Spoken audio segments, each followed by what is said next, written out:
So Shana Tova, everyone. Marilyn, if you're watching, your Zeering field looks beautiful and has become really our most important institutional asset during this time. I received a really lovely compliment since Rosh Hashanah. Member of the community said to me that he really couldn't remember a time when he more enjoyed hearing my sermon, even on Zoom, mostly because he was doing it in bed while drinking a glass of Merlot, which makes me think that it's been a while since we've done a sanctuary reconstruction, so we're starting a new capital campaign with special seating in the inner rows with a contraption that just produces glasses of wine every 8 minutes in the middle of a sermon. Maybe even on Yom Kippur. Just kidding. Okay, on Rosh Hashanah, I try to share words that bring you comfort.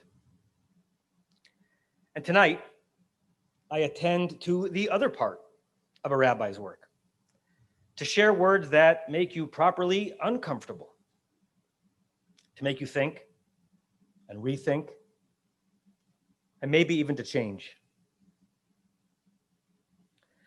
I had a very vivid dream a few weeks ago. I usually don't remember my dreams with such clarity, but this one pierced my consciousness and stayed with me long after I woke. I'm going to share this dream with you with some discomfort, but in good faith, because I understand that it may be a bit disturbing. In my dream, I was in my own home when I found myself walking past a mirror. And when I looked into it, I saw myself, and I was black. I saw myself as a black man. I sort of looked like myself, but I was undeniably black. My reaction was immediate and instinctive. I was afraid. It was the kind of fear that comes when you realize instantly that you are less safe than you once were. I stared at myself with an unsettling, ambiguous fear of my own existence. And when I woke up, the following thought raced through my mind. I need to know more. This dream, I believe, was my mind telling me that whatever I know or think that I know about what it means to be black in America, it's not enough. My dream was my unconscious soaking in the question of how different my life would be had I been born black. And this is my confession. I have not thought enough while awake of that very question. Earlier this year, similar thoughts raced through my mind as I visited the National Museum of African American History and Culture, the newest and therefore the most overdue member of the Smithsonian Institute. I began on the first floor, as most people do, and nearly 3 hours into the visit, I was still on the first floor of 7. I was still in the exhibit of pre-slavery and slavery and couldn't quite escape it, which seems apt. I was devastated by what I saw and read and learned, much of it for the first time.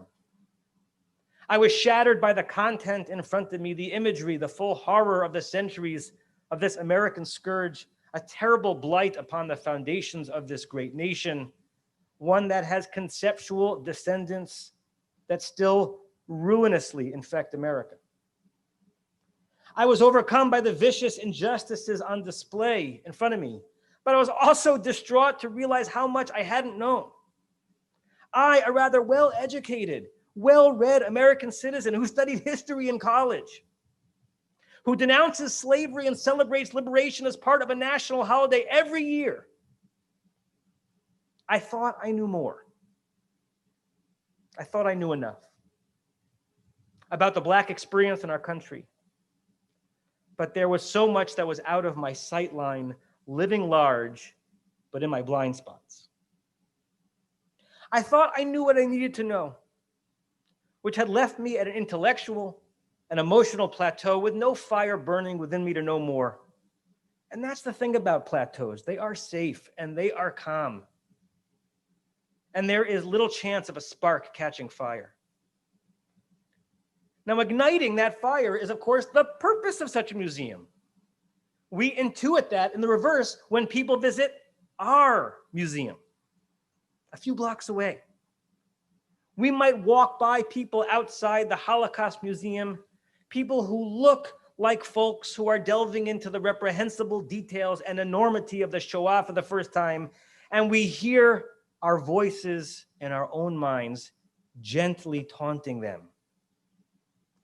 You thought you knew the Jewish story and how evil the Nazis were, but you didn't know how cold it was in the forests. You didn't know the fear in the eyes of the Jew about to be shot into a ravine. You didn't know about the children separated from their parents, never to see them again. You didn't know because you weren't interested enough to look closely at it and learn the full breadth of what is true. You thought you knew, so you weren't curious to know more. Curiosity, or rather incuriosity, that is what this sermon is about. Far more than issues of race or oppression in our society. I use my dream, an event of my subconscious, pushing me to see myself in the skin of a Black man, and my experience in the museum awakening me to my own distancing from knowledge as examples of the way in which incuriosity can infect an otherwise healthy mind. Incuriosity leaves us blissfully, but also deviously ignorant. We can be so darn comfortable in that ignorance. There are many compelling reasons to resist curiosity at times. Sometimes it's a defense mechanism, sparing us from the pain of knowing something too painful, too raw, too tender to contemplate. Like choosing not to know whether some difficult physical symptoms you're experiencing add up to a degenerative, incurable disease. If you can't do anything about it, why engage with it? Maybe some extended temporary incuriosity in a case like that can be a blessing. But most incuriosities are more denial than defense. We don't really want to know fully how the sausage is made, how the country was made, how our wealth is made and maintained. If we knew, what would we be expected to give up? What responsibility would we be burdened with to fix it? This brand of incuriosity breeds an aristocratic ennui. It can be maintained for years, decades, a lifetime. Once it infects a spirit, it becomes its own ethic and then justifies all that is done to perpetuate it. And then tragically, it can infect a civilization. We can walk through our days, our lives, knowing what we already know and looking for more confirmation of that very knowledge. We may not be aware of it, but we are reticent, maybe even terrified, to know that which will force us to change our minds. Yes, about race and power and privilege, but also about a warming planet and about the levers of economy and the status of justice in our courts and on our streets, and about how much those chains and those whips really hurt. And so we remain selectively incurious. Judaism rejects incuriosity outright. By elevating the yearning to know more to a religious value, our tradition urges us to inquire about everything. The Nobel-winning physicist Isidore Rabbi credits this Jewish ethos with spurring him to a life of science. When he was young and he returned home from school each day, his mother a Jew who was born and raised in the old country, would not ask him, "Did you learn anything today?" Rather, she asked him, "Izzy, did you ask a good question today?" What a profound question to pose to children, to embed curiosity in their mind, to inculcate in them a thirst to know more, and to staunch incuriosity at its root. We've all read Curious George. We all need to be Curious Jew. When I was a rabbinical student at JTS, the chancellor was Rabbi Dr. Ismar Schorsch. He was a stellar, still is, scholar of German Jewish history. That was his field. He was anything but a mystic. His academic acumen would suggest a defiance of, say, a Hasidic or Kabbalistic understanding of Judaism. And therefore, it was a surprise and it was a thrill when Dr. Schorsch taught a wonderful seminar at the first rabbinic conference I attended after ordination some 20 years ago. I saw his name on the list of presenting scholars, and I figured I could predict the basic topic of his class, something having to do with Wissenschaft des Judentums, that wonderful original German phrase that describes the modern academic approach to studying Judaism and traditional texts. I was wrong. He was teaching 4 classes on a book called the Shnei Luchot Habrit, the 2 tablets of the covenant, written by Rabbi Isaiah Horowitz, a 16th and 17th century mystic who lived well before Wissenschaft des Judentums was conceived of and developed, and probably would have considered it to be heresy. But Schorsch apparently did not consider Horowitz's writings to be heretical. Far from it. He delighted in exploring the mystical theologies and religious mores in this work. He opened up that tome to us as a treasure, both venerating Horowitz by teaching it so lovingly, and defying the very sort of closed thinking and calculated or dogmatic incuriosity that Horowitz almost certainly would have showed had he been exposed anachronistically to what Schorsch taught and believed. According to Schorsch, a Jew is forbidden to be incurious about parts of the inherited tradition, about anything for that matter. And he said as much many times over when he could explain why, for him personally, Orthodoxy had its beauties, but could never be a spiritual home for him. He wrote, quote, "What conservative Judaism brings to this ancient and unfinished dialectic are the tools and perspectives of modern scholarship, blended with traditional learning and empathy. The full meaning of sacred text will always elude those who restrict the range of acceptable questions and who fear to read contextually and who engage in willful ignorance." Willful ignorance. That is a phrase far more damning than incuriosity.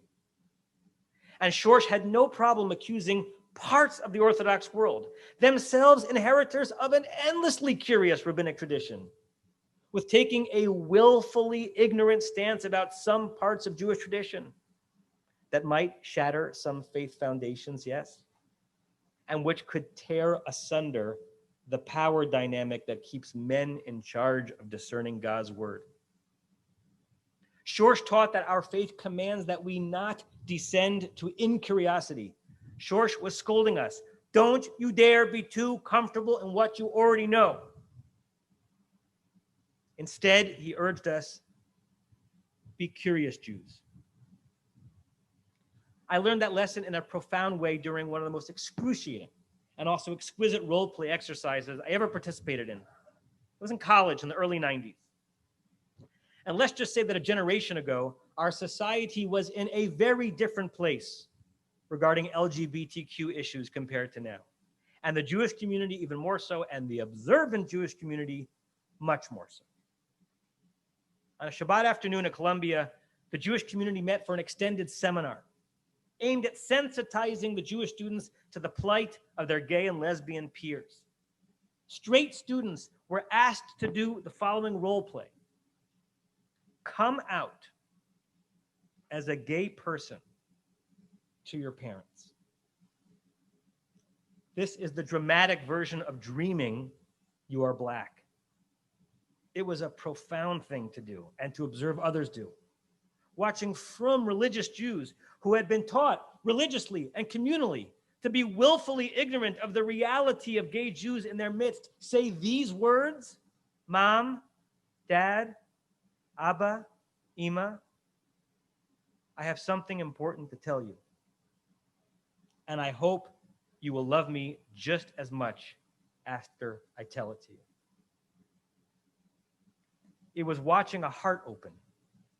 It was observing piercing knowledge, both eminently accessible and yet for this group so new, pry open the doors of one's mind, allowing curiosity to replace incuriosity. There is no claiming you don't know after you have tried to tell your Orthodox parents you are gay. Jewish values say there are things you simply must know, or at least try to know, even though you'd rather not. That brings me to Palestine, a place that does not politically exist, at least not yet, but a place that on a conceptual, cultural, and human interest level very much exists. As many of you know, I spent 4 days a couple of years ago on a trip called Encounter, designed to expose American and Israeli Jewish leaders to Palestinian life, narrative, and experiences. The trip was a painful experience of challenging my own incuriosity. There are certain things about being a Palestinian Arab, going through checkpoints, suffering indignities that are not justified by any political or religious argument, observing rank inequality doled out to one's own community and self compared to one's Jewish neighbors. There's some of that I will admit I had for years preferred to be willfully ignorant about. So much so that I rejected several invitations before this to participate in Encounter because that incuriosity can be so darn comfortable. Now, one is given very clear and important instructions when one participates in Encounter. And the most important one might be this: suppress, at least for 4 days, just for 4 days, your urge, your preference not to know. Suppress your instinct to fight back before first truly hearing and considering. Just listen. Just shut up patiently for 4 days. It's not a willful exercise in self-abnegation to know another's story, another person's truth, another's indignity and pain. And I can testify, they were right on many levels, and it was hard. I spent 4 days trying not to squirm, not react or reject, squelching the counter arguments that welled up in my cortex. But I'm so glad that I did. And later, I was ashamed to think that I'd been so resistant. What price did I expect I'd have to pay for being curious? After 4 days, I wasn't converted. I had not betrayed myself or my Zionism or my people. The wrenching experience proved to me that I don't lose me by hearing you. I don't surrender territory by surrendering ego and certitude. I just grow. And I become more deeply curious Jew. In early September, hopefully kicking off years of meaningful relationship and social justice work, Beth Am hosted a Zoom event that brought us together with some local Black communities of faith, a night of listening and learning. And after the main presentation, during which we'd heard from a variety of white and Black and Jewish and Christian voices, I hosted one of the breakout rooms. One of the people in my room told this story.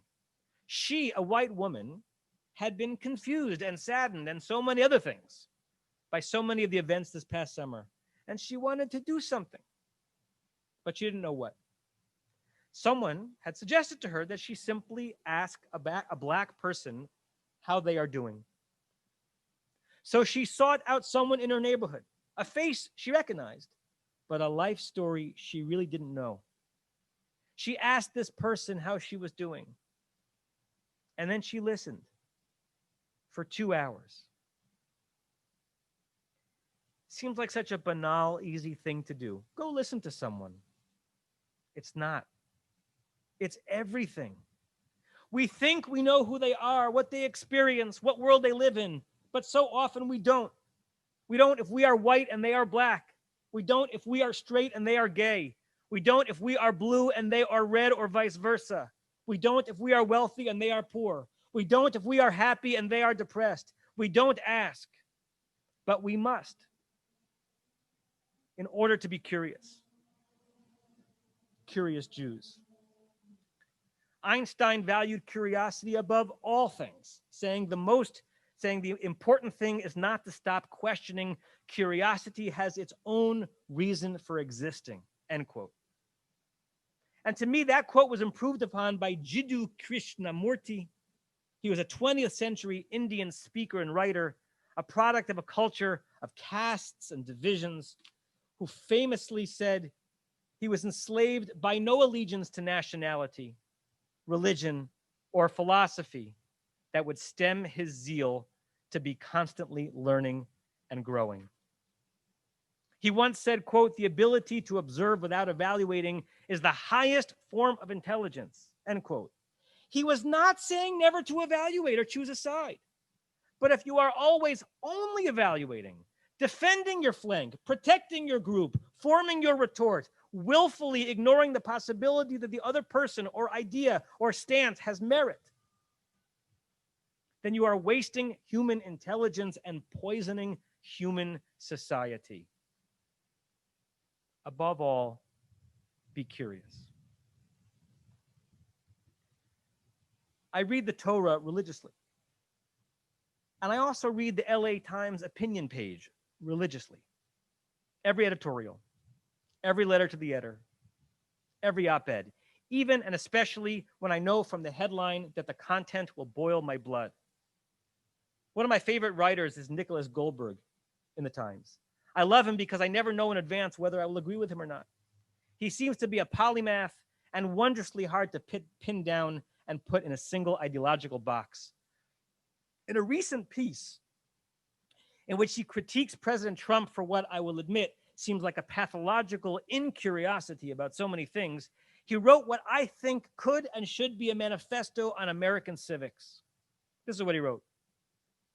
Unsurprisingly, there are those who write about the United States as a consistent force for good, and others who are deeply critical of it. That's because some focus on the long, slow expansion of rights, the broadening of liberal democracy, the growth of a giant middle class, the commitment to political liberty, while others emphasize the evils of slavery, the genocide of the indigenous people, and the centuries-long denial of rights to marginalized communities, end quote. Notice in your mind how few people you come across who valorize and give full ear to both of those approaches to America's story. He goes on, perhaps unwittingly invoking the Talmud in Beit Hillel and Beit Shammai. History is richer and more complete because of these competing factions. Put that on Pinterest. Tweet that out.